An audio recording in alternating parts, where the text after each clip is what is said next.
جریر بن عبداللہ رضی اللہ تعالی عنہ نے کہا کہ حضرت صلی اللہ علیہ وسلم سے میں نے نماز قائم کرنے اور زکوٰۃ ادا کرنے اور ہر مسلمان کی خیر خواہی کرنے پر بیعت کی۔ صحیح بخاری حدیث نمبر 57۔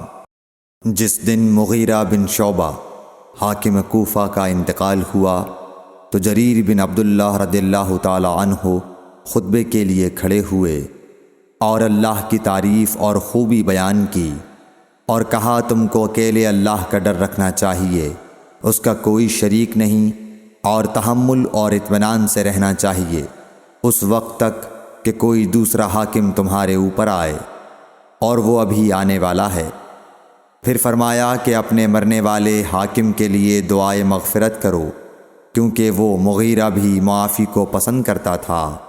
پھر کہا کہ اس کے بعد تم کو معلوم ہونا چاہیے کہ میں ایک دفعہ حضرت صلی اللہ علیہ وسلم کے پاس آیا اور میں نے عرض کیا کہ میں آپ سے اسلام پر بیعت کرتا ہوں۔ آپ نے مجھ سے ہر مسلمان کی خیر خواہی کے لیے شرط کی، پس میں نے اس شرط پر آپ سے بیعت کر لی۔ پس اس مسجد کے رب کی قسم کہ میں تمہارا خیر خواہ ہوں۔ پھر استغفار کیا اور ممبر سے اتر آئے۔ صحیح بخاری حدیث نمبر 58۔